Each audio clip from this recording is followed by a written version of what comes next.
Hello there, grumpy old fart here. I'm doing a UFO Legends video on a man we should all be familiar with. His name is Erich von Daniken.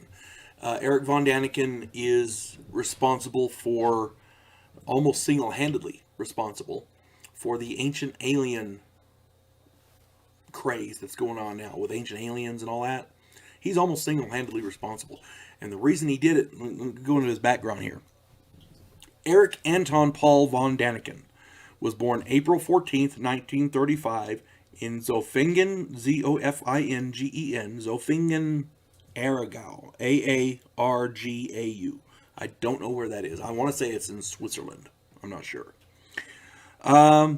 Anyway, as a young man, he was in a Catholic school, and he questioned the church's interpretation of the Bible.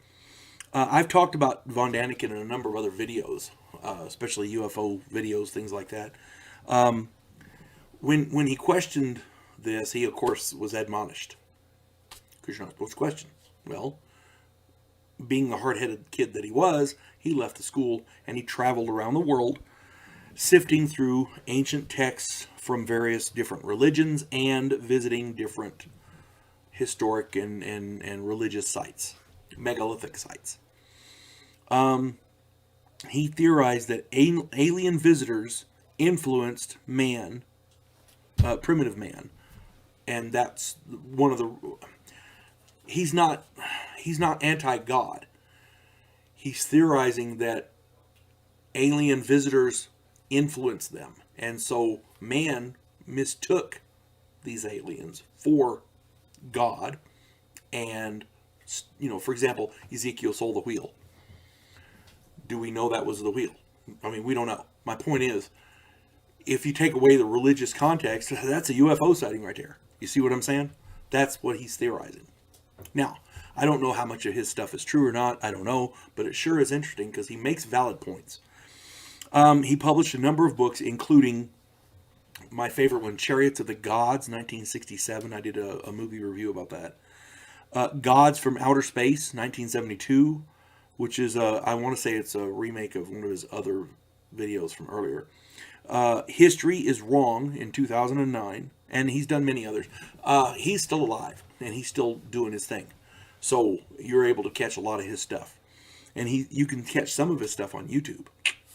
The general theory he proposed launched the ancient alien craze and is responsible for the TV series Ancient Aliens. If you enjoy that, and there's a lot of good stuff put on there.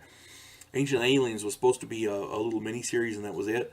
Turns out they had so much info, they decided to make a TV series out of it, and it's still going. It's like in 13th season or whatever. It's really good. If you've not seen it, it's well worth a watch.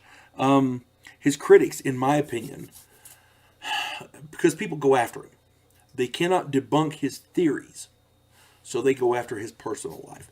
And I would be remiss if I didn't say that he was a young man, and in his personal life, he did some things maybe he probably shouldn't have. Anybody who says they never did that and was perfect the entire way, when they were young, is a liar.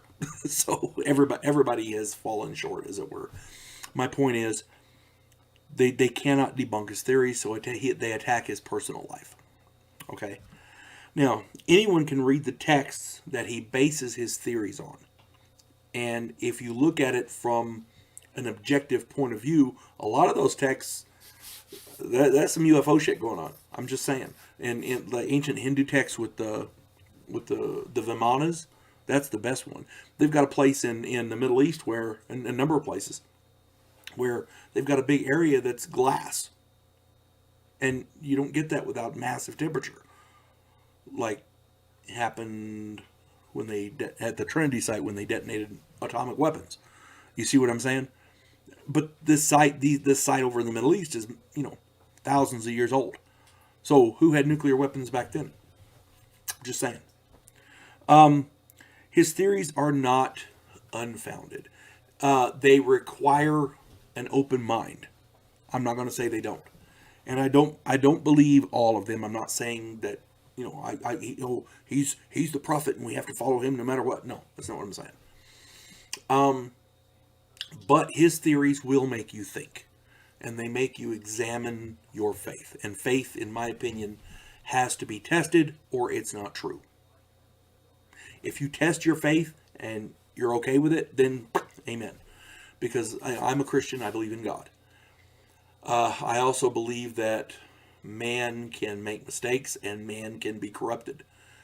I believe everything in the Bible is true. But Ezekiel saw the wheel and God is omniscient. What does God need with a spaceship? You see what I'm saying? He doesn't need all that. The angels don't need all that. What I'm saying is that doesn't fit the omniscient narrative of the God that I believe in. So I think there's probably something to this. I don't know what. I can't say for sure. I wasn't alive back then. Neither was Erich von Daniken. And he does believe in God. He's a Christian, maybe a Catholic. I'm not sure. But my point is, he does believe in God, but he also puts some weight to this. So I'm just saying, if you get a chance, check out some of his work. You can find some of his stuff on YouTube. The movie the Chariots of the Gods with a question mark. That you can see that for free on YouTube. They have a newer version of it, but I like the older one better because I'm an old fart. Anyway, if you get a chance, check out some of his work, and his work will make you think. And what else can we do? You know, if what you're watching and what you're reading and what you're subscribing to doesn't make you think, then there's something wrong with what you're watching and reading and subscribing to. I'm just saying. You folks have a good day. God bless one and all.